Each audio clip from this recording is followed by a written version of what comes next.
सोनी चिड़िया एक पेड़ पर अपने छोटे से घर में रहती थी। उसकी एक प्यारी सी बेटी थी पायल चिड़िया।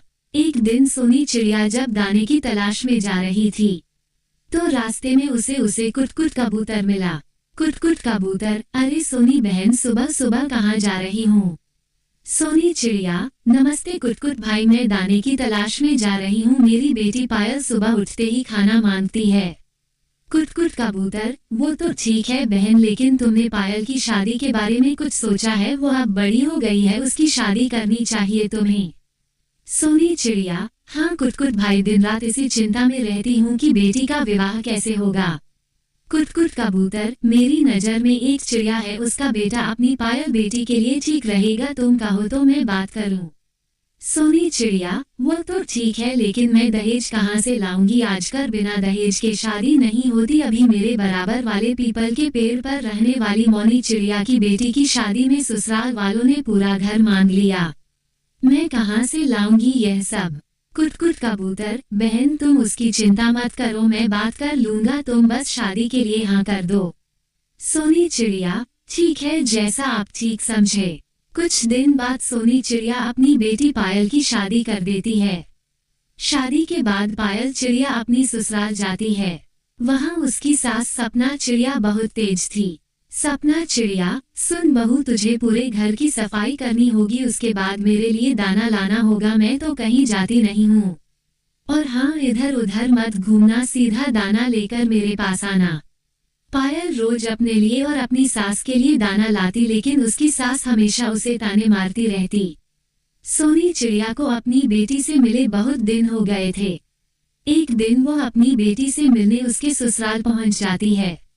सोनी चिड़िया, नमस्ते सपना बहन, कैसी हो? और पायल कहीं नजर नहीं आ रही। सपना चिड़िया, बाहर घूमने गई होगी तुम्हारी बेटी, किसी काम के लिए भेजो तो पूरा दिन लगा देती है। हमने तुम पर तरस खाकर बिना दहेज के शादी की, लेकिन बहू तो अच्छी मिलती। मेरे से उड़ा नहीं जाता, वह मेरे लिए दाना लेने गई है, अभी तक नहीं आई, पता नहीं क्या सिखाया है तुमने अपनी बेटी को।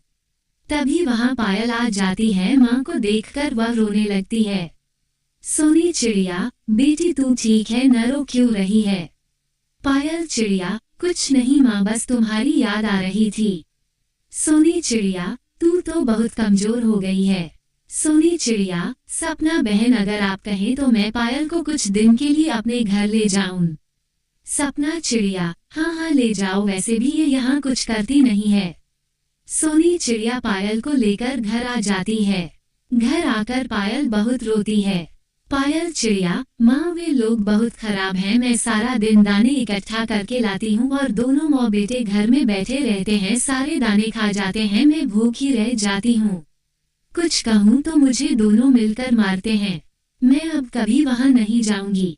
ये सुनकर सोनी चिड़िया को बहुत गुस्सा आ जाता है। वो उसी समय कुटकुट कबूतर के पास जाती है। कुटकुट कबूतर, अरे सोनी बहन, बहुत दिनों बाद आई, सब ठीक तो है? सोनी चिड़िया, कुटकुट भाई, आपने कहाँ फंसा दिया? मेरी बेटी की किस्मत फूट गई, उसके ससुराल वाले उसे मारते पीटते हैं। मैं तो उसे अपने घर ले आई। कुटकुट कबूतर, ये क्या कह रही हो बहन, मैं अभी उनकी खबर लेता हूँ। कुटकुट कबूतर उनके घर जाता है। कुटकुट कबूतर, तुम दोनों माँ बेटे को शर्म नहीं आती? खुद घर में पड़े रहते हो और पायल बेटी को मारते पीटते हो। मैं आज ही जंगल के राजा से तुम्हारी शिकायत करता हूँ। ये कहकर वह जंगल के राजा मिट्ठू तोते के पास जाता है। उनसे शिकायत करता है। मिट्ठू तोता दोनों माँ बेटे को जेल में डाल देता है। जेल में बैठकर दोनों रो रहे होते हैं। तभी पायल मिट्ठू तोते के पास जाती है। पायल चिड़िया, महाराज, मेरे पति और सास को छोड़ दीजिए। मिट्ठू तोता दोनों को बुलाता है। मिट्ठू तोता, देखो तुम्हारी बहू कितनी अच्छी है, तुम इसे मारते थे फिर भी ये तुम्हें बचाने आ गई। सपना चिड़िया, बहू मुझे माफ कर दे। पायल चिड़िया, नहीं माँ जी, आप बड़ी हैं, मुझसे माफी मत मांगिए।